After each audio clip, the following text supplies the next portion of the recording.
Okay. Right. Good evening, everybody. How are we? All well? All sitting comfortably? Yes, yes. If anyone wants, we've got some more seats down the front here, so if you do want to get closer to myself or to Marianna, you can't really, 1.5 metres, but hey. Look, before I start tonight, let's just remember the COVID restrictions. Obviously, please don't walk around with a drink. You need to be seated to have a drink in your hand. Or not allowed to crawl or roll yourself in the gutter or anything like that with a drink in your hand. So let's respect the COVID restrictions tonight. Now, thank you for joining us and welcome to the third Raising the Bar Adelaide event. We're very excited tonight to bring Marianna Sigala to talk to you about tourism and the next normal. Can we build back better? Those of you who have just joined us tonight, this is a Raising the Bar event which is started in New York with the intention to turn pubs into classrooms by combining education and pop culture. This event has been around the world from Hong Kong, London, Auckland, Sydney, and the city of Norwood, Payneham and St Peters is proud to bring it to you to Adelaide once again. There are 9 other pubs and bars around the city tonight, all hosting talks by academics and esteemed speakers. We hope you'll enjoy it, and don't forget to share your experience and pictures via social media accounts. We look forward to seeing some very creative posts. Please be respectful of our speaker tonight and enjoy Marianna Sigala. Thank you very much. Thank you everyone for coming here. It's very nice to see familiar faces or no familiar faces. Some of you know me already, some of you don't. But I hope we will get to know each other better. COVID has affected everyone, hasn't it? It has affected the way we work, we live, we socialize. Everyone's life has been upset. My life has been upset. I used to travel every week. People that they know me very well, they had a very good nickname for me. Now I was locked down. My house has been very clean. It hasn't been cleaner before. I spent more time with friends. My work was always online. I spoke on conferences online. I taught online. I did meetings online. I had social drinks online. I spoke with my parents online. And then in one stage, I thought I didn't exist. I was an avatar. My goodness. Anyway, I think you really empathize with me because you probably have gone through the same things. Because of COVID, we have also changed the way we use spaces. The last time I was here for a dance. Maybe you remember that, Graham? I had a deep discussion yesterday with my friends whether I was going to dance here or give a speech. Anyway, I'm going to give a speech, but I have an order to give some jokes as well, and I will do. So yes, COVID is transforming everything. We really don't know what is the next normal. You might be here expecting from me to give you my advice in terms when you're going to be able to travel next and how. Apologies, I don't have a crystal ball. I can't give you this answer, but I can challenge you in terms of how we are going to travel, why we are going to travel, and probably how we can do it in a much better way. One positive effect of COVID, in some way, has been the fact that many people have realized how important tourism and travel is. I had troubles in my life explaining to people and justifying my job. They were asking me, what do you do? And I said, well, I'm a professor of tourism. And then people came back to me and they said, do we need a professor for tourism? And what do you do? You travel? Well, I do travel. I did travel a lot, yes. I practice what I preach, but that's not really my job. Now, economies were locked down. People could not travel. you immediately realized how important tourism is for communities, for people, for economies, for countries, for your own well-being, mental health. You go for tourism to relax, to escape, to re-energize. You haven't been able to do that. You felt like wild animals closed down in your homes, haven't you? You travel to meet other people, to construct your identity. You meet other cultures and you realize who you are and why you exist and how you differ and why you differ and how you differ. Tourism is very important. It's not just an economic activity. It's a social practice affecting everything. Just to give you some idea in terms of how big the tourism industry is. Does anyone know any statistics? At a global scale, tourism represents 10% of the global GDP. This means $9 trillion on an annual basis. Because of all the lockdown, 1/3 of it has been missed. Do you know what this means practically? 120,000 jobs, million jobs lost. 1 out of 10 of the people that you know have a job related to tourism. So you know somebody being affected by this. Directly related. I'm not calculating the ones that they are indirectly related. For example, hairdressers. Who would include hairdressers in the tourism industry? Well, they're very important. When you go to get married somewhere, you need somebody to do your hair, isn't it? I'm traveling for business and conferences. I need somebody to do my hair. Policemen.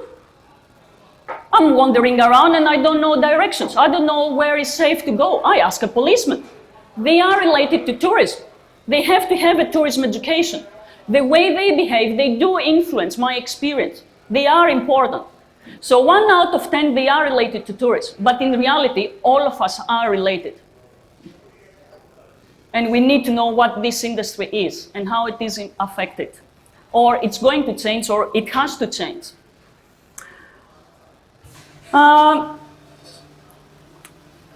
Now, how can we better understand how COVID has affected the tourism economy and our lives? If we want to achieve that, I think the first thing that we need to do is to try to understand the nature of the crisis and what were the causes of this crisis, why it has been generated and how and why it has escalated so fast and everywhere. How would you define a COVID? What type of crisis? Any ideas? Health crisis. Well, it might have started like a health or a biological crisis, isn't it? But very soon, it has been escalated to what I call an info pandemic. Social media were distributing information about what is the virus, how it is getting, isn't it, transfer from one to another, yeah, how to get protected. And a lot of this information, it was even not true, isn't it? Misinformation. So from a health pandemic, it was converted to an information mispandemic. And then it has been converted to a financial crisis, that it was transmitted from one sector to another. Bars were closed, wineries were closed, the farmers were affected, the hairdressers were affected. One economy was affected, then the next country was affected, wasn't it? And what happened afterwards? When people start losing their jobs and anxiety and stress came and insomnia, it was converted to what we call a psychological depression, transmitted from one person to another. And after that, how the crisis was converted? To an economic race. Which country or nation is going to open up the economy again fast, quicker than the others, to remobilize everything, to address all the previous issues. And who is going to do it in a better way, local way, to get the competitive advantage at the expense of somebody else? Oh my goodness. This is not a typical health-only crisis. What does this mean? It means that it's a very complex phenomenon. We can't easily understand its impact or stop it because it's so perplex. And what is even worse, the reason that this biological crisis was converted to many other crises, it's because it started from nature, yeah? If we don't believe in all these conspiracy theories, isn't it? It started from a bat that transferred that to another animal and then to humans, isn't it? But the way it was escalated, it was because the way we have constructed our socio-economical environment escalated the crisis to other contexts and other ecosystems. Urbanization, globalization, international supply chains, the massification of agribusiness. One animal has to live next to another, raise chickens within one day to consume them, feed chickens with whatever. The socio-economic system that we have created has actually created this complex type of crisis that we are facing. Now, why I'm telling you all that, and how do they relate to tourism? Well, they do relate, because tourism, it's part of those socio-economic context. It's not outside of it. And tourism, fortunately or unfortunately, apart that it contributes to our well-being, happiness, and social identity, it has been accused for many things, isn't it? It is part of our socio-economic system whereby we perceive growth or economic development as the only way to prosperity. So what do? You use tourism development as a vehicle to develop rural places, urban places, regenerate economies. And then what do? You commercialize cultural assets, people, their culture. You penetrate and you disturb the environment. You massificate and you democratize traveling, and you follow international supply chains and cruise ships and really big planes to transfer people at an international scale, isn't it? From developed countries through undeveloping countries. Because tourism contributes to development, economic prosperity. The only way to do it. Well, is it the only way? So, yes, tourism is also penalized for contributing to all the problems that we have been facing before the coronavirus, and during the coronavirus, contributing to the huge and very fast escalation of the problem. And what was the result? Many of the people in the industry, even the tourists themselves, they have started reconsidering. Why should we travel? Or if we travel, how should we do it better? The need to initiate a change that it was overdue for many years, it has been magnified. And debates have started. How tourism should be changed. How tourism might be a vehicle to change our socio-economic system or the society that we belong in. And then debates have started. Can we see COVID as a transformational stressor? Meaning a fact that it can make everybody rethink why we exist, why we practice what we practice. Can we reset our priorities, our social values? Can we reform the next normal? In an article in Financial Times back in March 22, a famous philosopher and author, you might have heard him, Yuval Harari, he said, "The storm will pass, but the choices we make now, they would determine our lives for years to come." What does this basically mean? It means that the nature of the change or the degree of the change that this crisis can cause, it heavily depends on how we perceive and understand how we are affected, how we react to that, if we react, how we respond to change, how we rethink our practices, and how we reset the strategies to start operating in the new normal. Isn't it? What we do now, it will affect our changes in the future. So the big question is, have the tourism stakeholders done this during the coronavirus? Have they rethink? Have they reformed their priorities? Are they going to change? And that's what I'm going to discuss in quite depth, I would say, by trying to give you examples in terms of what three major stakeholders have done. And one of them, which represents every one of us, including me, it's the tourists, isn't it? Everyone is a tourist. I will also talk about what companies, tourism operators, have been doing during the coronavirus, or what are their future plans in the future. Does anyone represent any tourism company operator? Yes, okay. I need to be careful what I'm going to say here then. Anyone representing a governmental agency, a destination management organization? No? Okay, I can say anything then. I'm going to be very critical about practices and actions of stakeholders. I will try to use theories. I'm an academic, so I like theories. I hope I won't get you bored, but theories are good to explain behaviors and understand our behaviors. So let's see what the tourists have been doing. What we have learned as soon as the crisis has started is that most people trust their governments in the time of a crisis. Would you agree with that? When you are under threat, you always believe in a higher power. Some people believe in God, some people in government, whoever is above them, isn't it? Practical evidence. I'm Greek.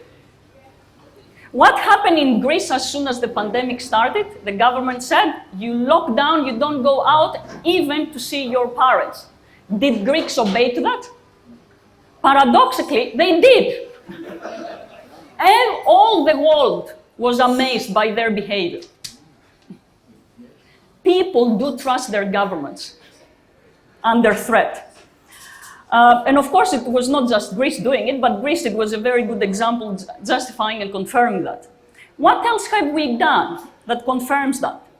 In the name of health, we as consumers and tourists, or people, have accepted many serious human rights and freedoms to be suspended in the name of health. I'll give you a supermarket list of some of them I have here, if I can read them. Tracking of people's movement at all times. Suspension of freedom of assembly and gathering or protesting. Military policing where you're going. Banning of cash. Censorship of the internet for misinformation or anything else. Compulsory vaccination and other medical treatments. Classification of all activities and destinations into essentials and non-essentials. Freedom of movement and travel.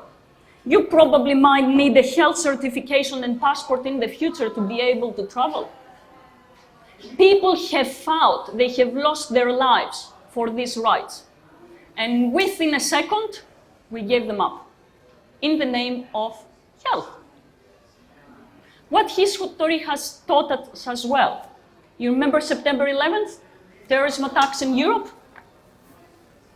New legislation being passed without anyone demonstrating on the street about privacy and security or checks in airports. We just accepted that. We obey. We are under threat. Whatever threat is really a real threat, a perceived threat, whatever threat. Theories in political economy and law research have always confirmed that people accept new legislations and constraints of freedoms under a perceived threat. And this has been confirmed under the convict situation as well. Because of that, what else have we experienced as consumers and tourists?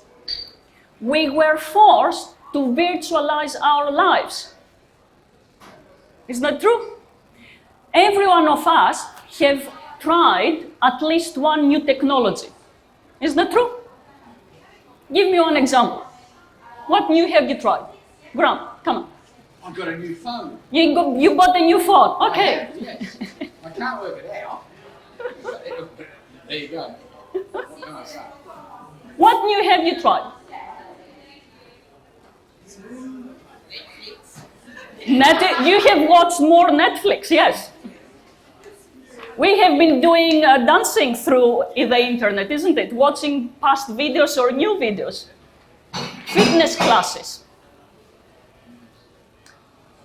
Grandmothers talking to grandchildren. Probably they have never heard about Zoom or Facebook, now they know it. Isn't it? We have accelerated our adoption of existing technologies. We have even accelerated the adoption of technologies that they were always contested. Why should governments or anybody else knows where I am, with who I am, and how I'm moving? We downloaded the COVID app, haven't we? And if somebody hasn't done it, we would have been looking at him like, oh, public threat, or discriminating. Anyway. So yes, acceleration of adoption of new technologies, it's there. Some people have been even very creative in terms of how they use existing technologies. To give you an example, I guess most of you know Spotify, isn't it? Yeah? Spotify was created because people wanted to listen to music. Well, somebody was very creative how to use it. They used Spotify to teach people how to match the type of the music you listen to with the type of the wine you drink and the wine experience you have. And they were selling these wine experiences online. Wow, that's very creative use of an old technology. Virtualization of everything, isn't it? Now, the thing is that this virtualization of life has been extended and prolonged for too long, isn't it? It has created two new lifestyles, new routines, new behaviors, new patterns that probably we might expect them in the future as well. Many people think that blended experiences, they will be there. So even if we will still like to go to a real restaurant and have a real meal, we will still expect the restaurant to have a mobile app so we pay and we don't use cash, or a mobile app so we can see our food getting prepared in the kitchen, or that we can talk to the chef or get the recipe. Because that's what we have been used to, isn't it? We will expect it as the normal now. Or we will go to a festival and we would like an app to talk to the artists, isn't it? Or to see the backstage. Why not? These changes are so profound that even the meaning of BC or AC has been changed. What do you think the new meaning now is? Yeah, life before COVID and life after COVID. What we used to do before and what we're going to do afterwards. In all aspects of life, work, social life, leisure, family, you name it. Our new habits have even redefined what we mean by flexibility.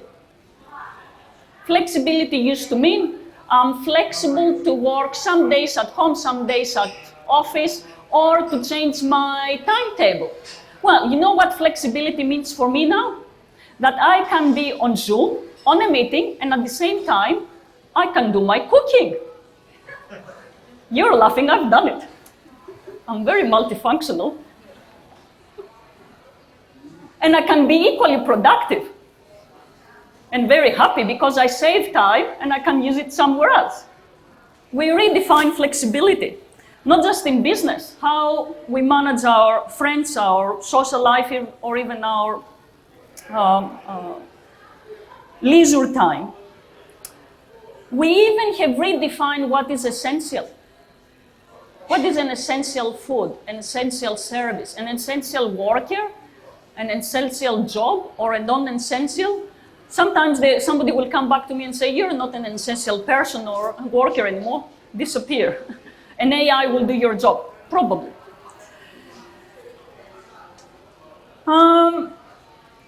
So that's what consumers or people have been experiencing for, as I said, a long time.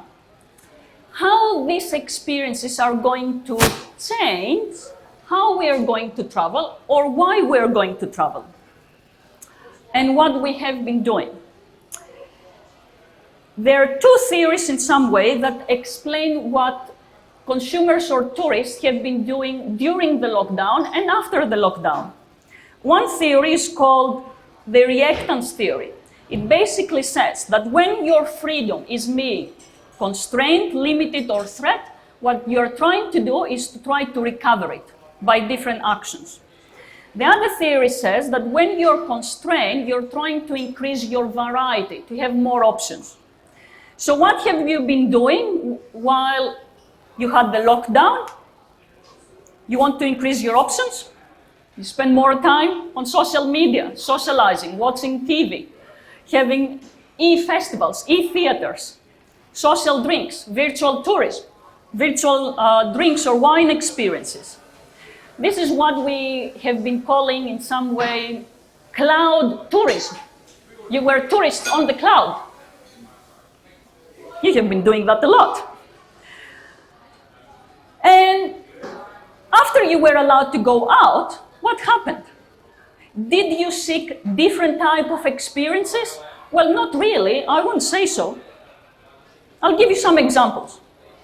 As soon as that Wuhan, the city where the coronavirus started from, you know what happened? There were tourism operators selling packages of dark tourism because there were people interested to go and visit the city where everything happened. You're laughing. People were paying money for that. People were paying money after the lockdown to fly to nowhere. Qantas announced a sightseeing flight around Australia without landing. You just take off, do a sightseeing tour, land back. They sold out 10 hours after they announced that. People are still wanting and paying for the same things. Restaurants opened up, and what happened? They used different separators by plastic or glass, so you can still have a meal with your loved ones. There were some even creative restaurants that they have created space bubbles, where you could go in and separate from others, or greenhouses, that they could protect you from the sun or the rain when particularly you were outdoors. So tourists wanted the same products, the suppliers were offering exactly the same products. Nothing has changed. It's something that we forgot everything about it and we went back to normal. So the offerings that we were expecting, it was the same. What about our service expectations or how we define hospitality? We have been going out and we have realized that restaurants and bars, to keep the social distances, they were keeping tables away, isn't it? Have we redefined our perception of crowdness and what this means for our experience? Can you have a good experience, for example, without a crowd? Can you imagine going to a club where you keep a social distance? Can you imagine going to a stadium that is half empty? The stadium operators, when the matches started again, you know what they were doing? They were replicating the voice of a crowd because by you hearing the crowd, you had a better experience. There were restaurants that they opened up, and because they had to keep the distance, they had mannequins dressed up like real people to make you perceive that there are other people having a meal with you. And there were even clever fashion retailers that they were dressing up these mannequins so you could buy afterwards the clothes. We went back to exactly the same normal. This materialism, capitalism, crowdness, whatever you name it. Um, Maybe there has been some change in terms of what we mean by social distancing. Do you want to be close to others? Or how do you define that? How close is close enough to give a personal service? How would you accept the service staff to serve you in a personal way, but also social distance way? I was reading an interesting study. I was laughing when I was reading it, but it was in some way true. How do people create their waiting lists? How do you define who comes to attend your wedding? Family connections, friendship connections? Well, the study was saying that now one really important criteria is, where have you been before? Which country? Can you keep social distance? Are you sick or not? Have you been sick? It is going at least to change our mentality, how we define social distance and with who we relate and how we relate. What these examples are saying as well, they are actually saying that the reasons why we travel haven't changed. We usually travel to escape, to re-energize, to meet friends, to entertain ourselves, isn't it? We did exactly the same thing in a virtual way. That's disappointing, because it reconfirms that we haven't reset why we are going on tourism, why we should be practicing and seeing tourism as a reward for a boring or a tiring life that we have, and we have to go away to be happy or to fill up our batteries. Why our daily life shouldn't be happy, nice, and we don't have the need to go on holidays to escape or to socialize. I think that's the fundamental change that we have to see. And we haven't done it, I think, because we will travel and we want to travel for exactly the same reasons. We haven't seen tourism as a transformational activity for ourselves or the community where we are. And the same has been reinforced even by governments or suppliers. You have been hearing about governments, support your locals, go to rural places, give them your spending, your money. They still see you as somebody to spend and support, isn't it? Rather than go and visit and meet them and learn about them and probably change your behavior or their behavior.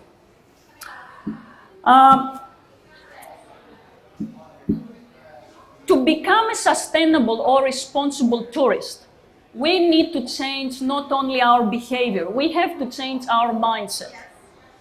And we haven't done this because of two reasons. One reason is because what theories have proved is that people are trapped into what we call a material trap. Materialism fosters social isolation, and social isolation fosters materialism, and materialism fosters social isolation. And it goes like this. And that's what happened. We were locked down, and what we were doing, consuming online. Spending money online, watch more movies, socialize online, isn't it? Social drinks, social eating, social cooking, instead of sitting down and rethinking, reflecting. We continue our materialism. We haven't reset our values. There is another theory that explains probably why we haven't done our homework, and this is called social licensing theory. What social license theory says? It says that people, they do something good to increase their moral or altruistic self-esteem, and then they believe that they are allowed to do a no pro-social activity without destroying this good image of themselves. I'll give you a very practical example of that. And I'm sure it does reflect a lot of realities from you. This theory, it has been applied in many contexts, like self-control, racial bias, or health goals. So practically, if somebody wants to lose his weight, what does he do?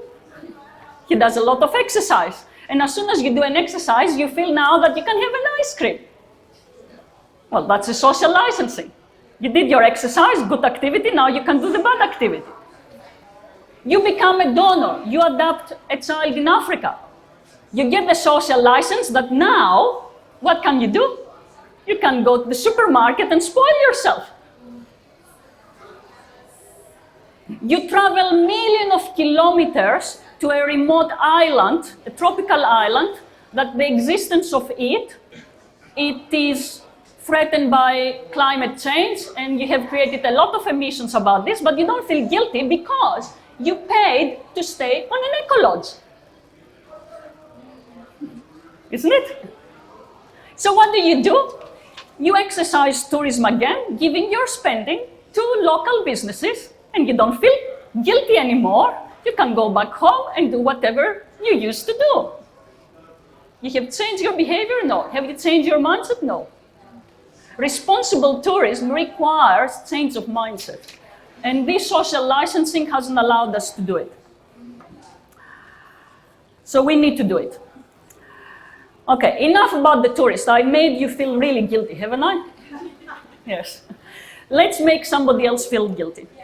Let's look at the tourism operators and companies. What have they done? Well, unfortunately for them, for a long period, they couldn't operate. They were missing cash. They had to find a way to continue their business. They had to find a way to keep you engaged, so when you were going to be able to travel again, they could have you as a client. So what have they done? They use technologies a lot to innovate. That was innovation for necessity, as I call it.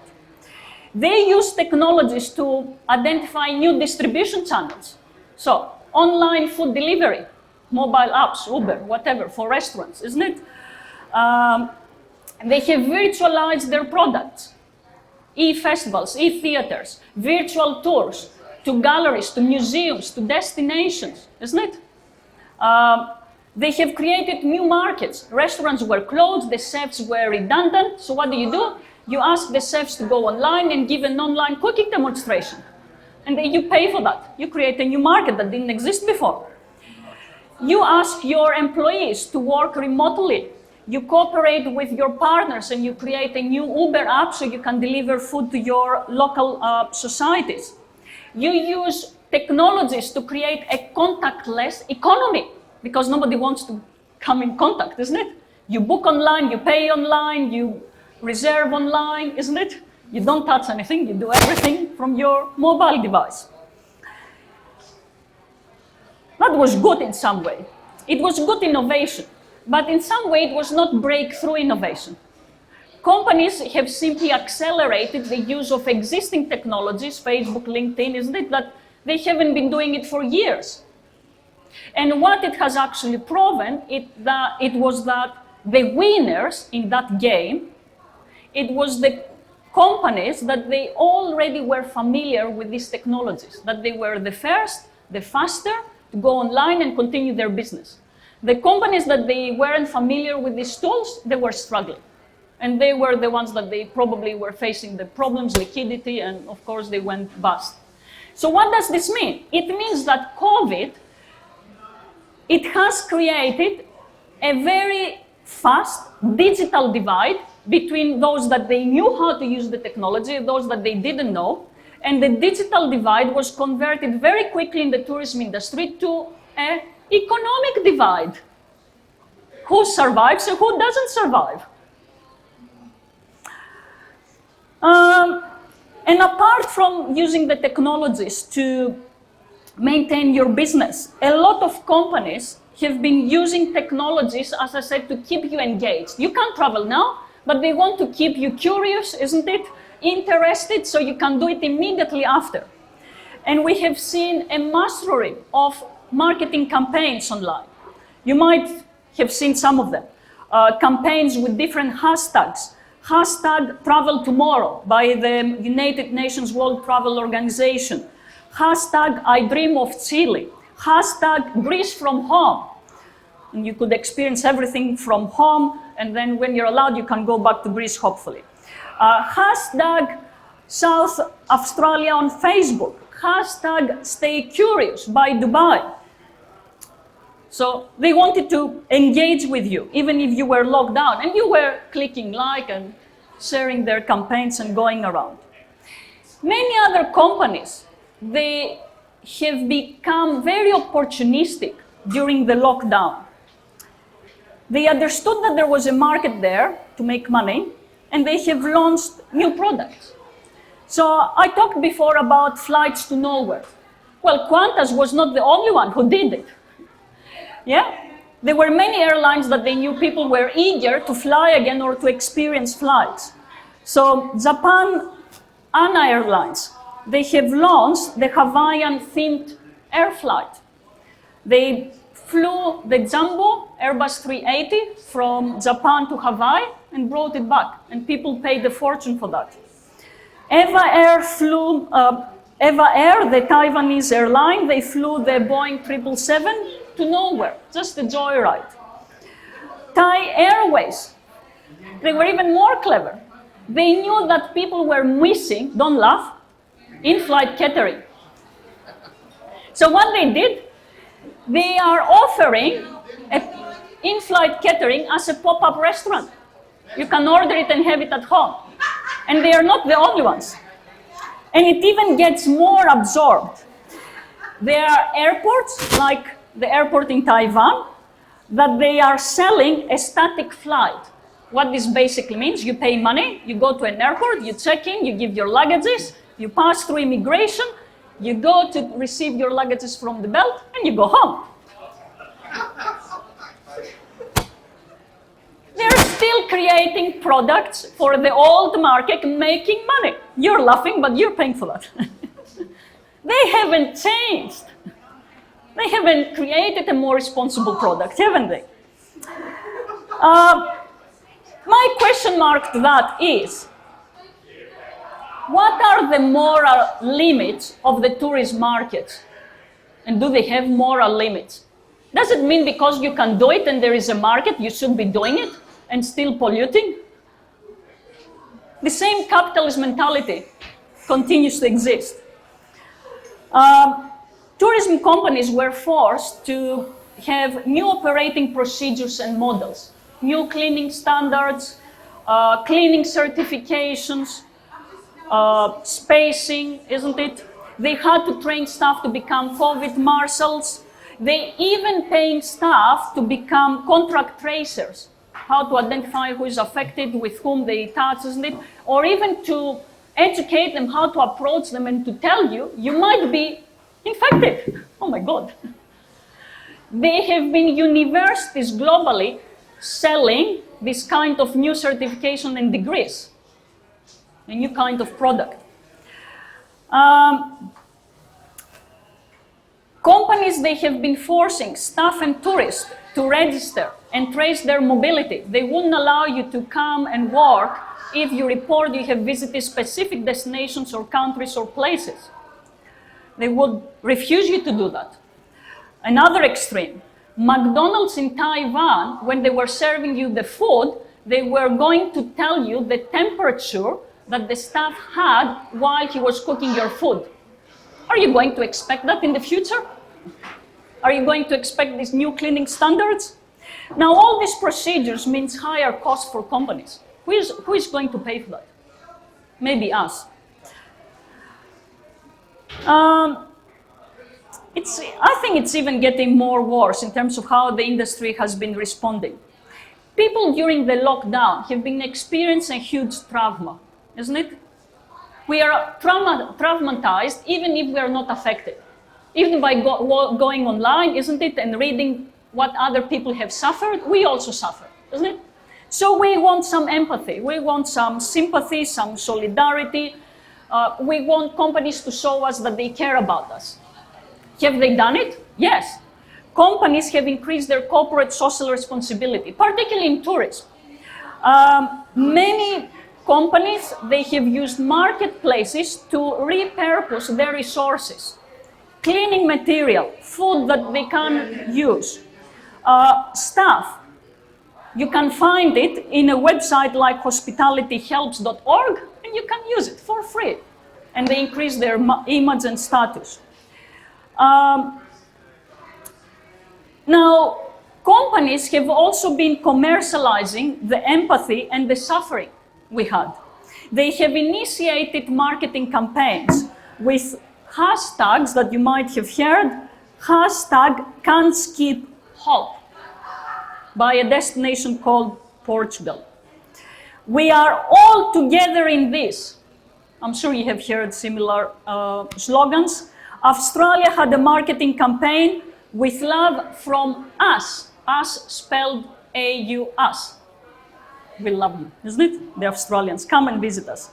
The World Travel and Tourism Council had a tourism campaign, they called it hashtag Together in Travel. Companies were trying to show you that they empathize with you. They care about you. Is that true? Do they really care about you? Heineken had a campaign, back the bars. You can't go to the bars, but buy Heineken, because when you do this, we will donate money to support the bars, so they can survive. Some people in literature, they call this woke marketing. Some others, they call it low-cost tokenism. I call it political branding or cultural branding. What do I mean by this? Companies, by adapting this kind of marketing campaigns, they try to show to you that they are active. They are aware of social problems, of social issues and movements. They actively participate in these movements and they support them. And when you buy their products, you also participate and support in these social movements as well, and you're a good citizenship. Because what usually happens is that when you buy a product, you expect the brand personality of this product to be reflected on your own personality, isn't it?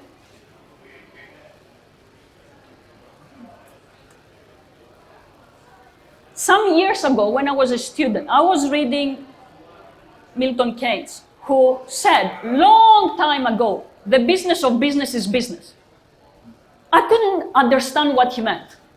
Well, after I see how business operates, I understand what he meant. The business of business is business. Whatever businesses are doing, it's to do business. Marketing campaigns, we're all together. You can't skip hope, back them up, book them out, stay spent in Australia. Well, there is a reason behind it.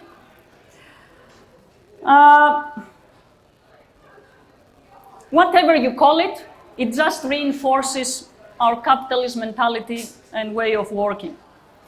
Last thing, and I know I have talked probably too much, let's see what happened in governments and destination management organizations.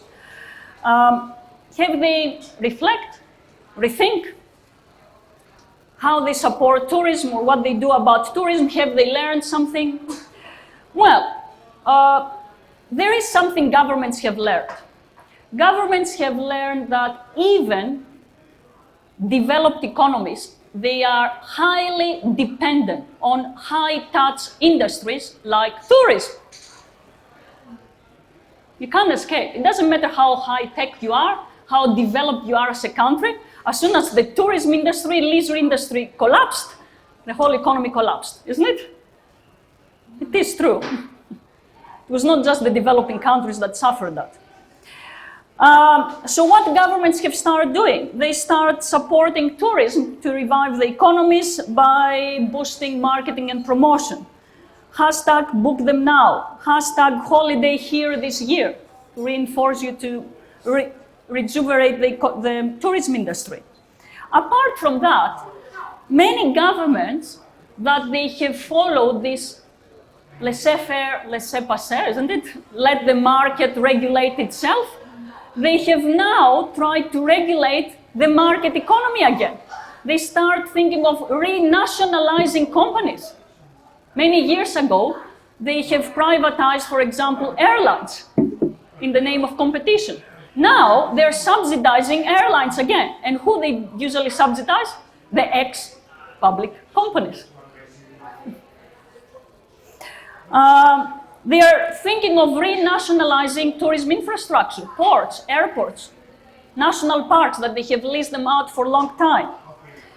They're spending money to support tourism jobs, to subsidize tourism companies, to help them innovate and survive. And I'm not saying this is bad. Of course, you need to do it. But the question mark is, are these measures effective? What is their return on investment? Is there a better way to invest and spend this money? And who is going to pay this money? Because I think we are all going to pay it. Probably not even us, our future generations. Because the debt is very high. What governments have also learned? They have learned that you can close down an economy very quickly with the press of a button. But how quickly can you reopen it? How quickly can you remobilize it? How quickly can you bring it back to the next normal? Or how quickly can you rethink of a new, better normal? And can you think of a better normal? It's not that easy. So how governments can remobilize economies? Last theory I will bombard you with. One theory says that tourism leads to economic growth. So you spend money on tourism, traveling, and this boosts the economy, which is true. It is very true for economies that they heavily depend on tourism as well, isn't it? But the opposite is true as well. Economic growth leads to tourism. If people have no jobs, no income, how can they go on tourism to spend money to mobilize the economy? In reality, both theories and hypotheses are true. It's a kind of a chicken and egg situation. Tourism leads to economic growth to tourism, and vice versa. So the problem that governments now have is, how do you start this circle to mobilize the economy? What do you do? That's a big question mark and dilemma they have, and hopefully they can solve it out very quickly. What will define from where you start? You have to think about how heavily dependent your economy is on tourism. Because if tourism only represents 5% of your GDP, which is the case in Australia, even if you invest money on tourism, this will not mobilize your whole economy, is it?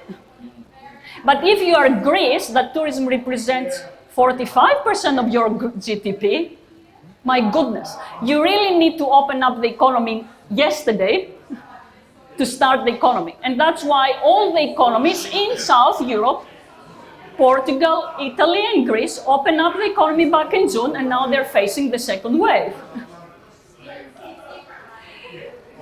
How many of you have bought the travel voucher? Or you were the lucky one? South Australia, don't feel guilty.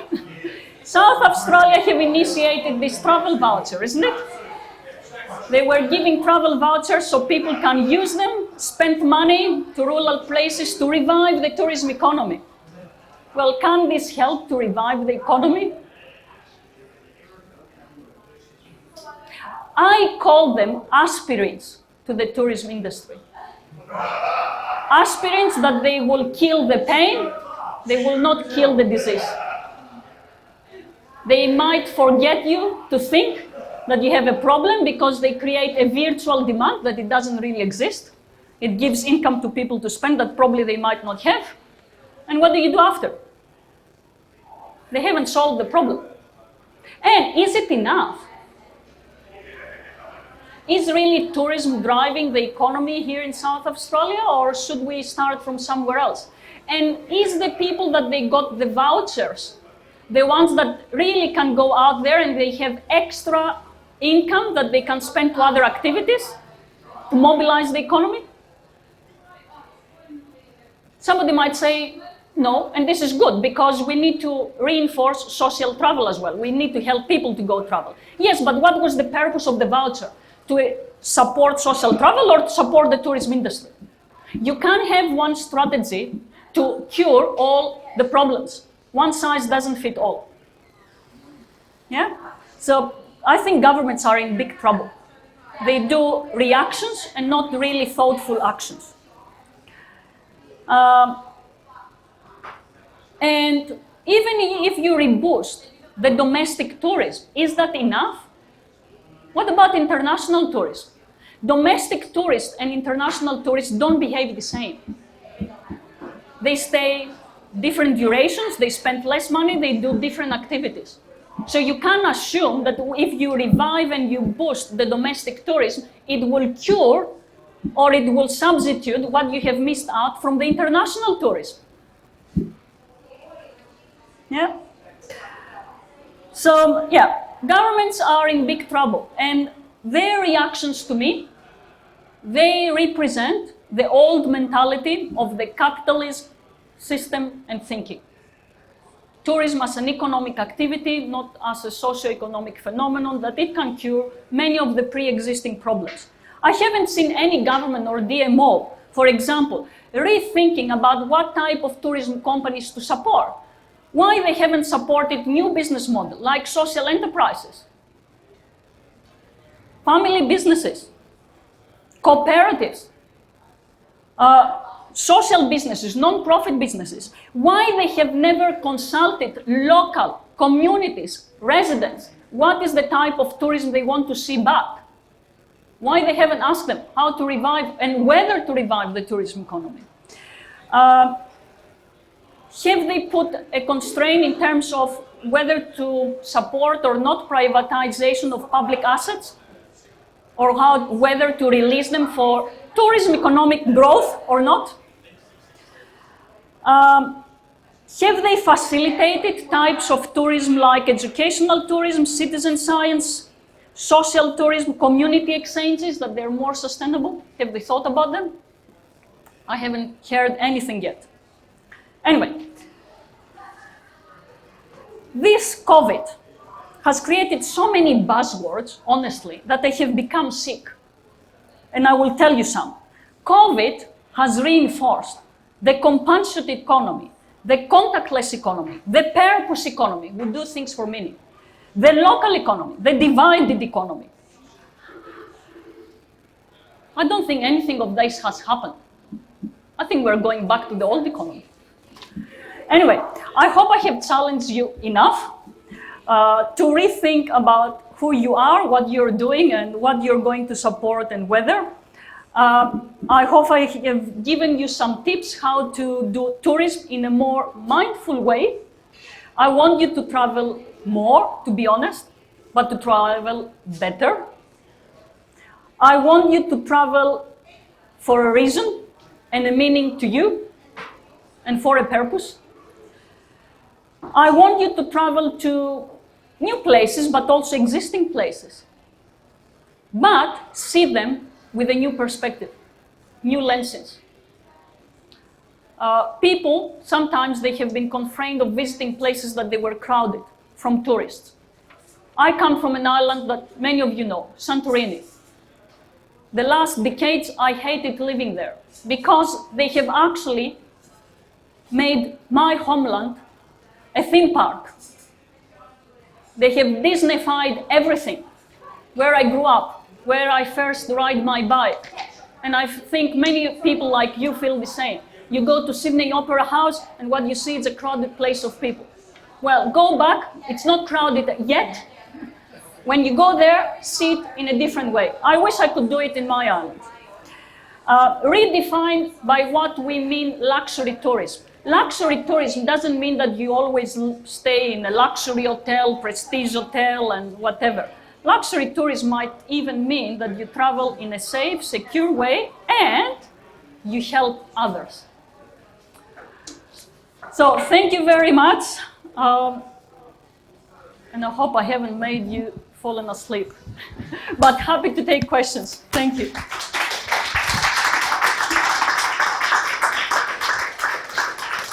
Thank you, Marianna. Has anyone got any questions? And we'll bring the microphone over to you. Don't be shy. Oh, over here. I forgot to tell you I was going to give you an exam now. Oh, well, I'll fail the exam, I'm sure of that. I thought one thing that that I've heard from you that I hadn't thought or realised was about COVID now turning into a race of, as you put it, who would open up quickest. So who can do it most quickly? Mm-hmm. But you also gave me a fright. And the fright was about if our life is less well, we'll want to do more tourism. Or put it, I think you put it the other way. If our life is better, we will want tourism less. And that was a fright because I thought, goodness sake, government wanting to make my life less well, so I'll travel more. And if government's not doing it, Qantas might. Yes, yeah. Probably I haven't phrased it well. What I wanted to say is that we really need to make our daily lives not to be boring or meaningless. We really need to be happy, isn't it? And to have happy lives. So others will be jealous and they will be willing to come and see where we are and learn from us. And because we are happy, we will not travel to become happy, but we will travel for another reason. That's what I meant. So we will not travel to find happiness. We will be happy inside ourselves and in our localities, and hopefully others will be jealous to come and see us, so we can teach them. Any other questions? Well, that looks like the end of the talk. Thank you very much, Marianna. That was fantastic.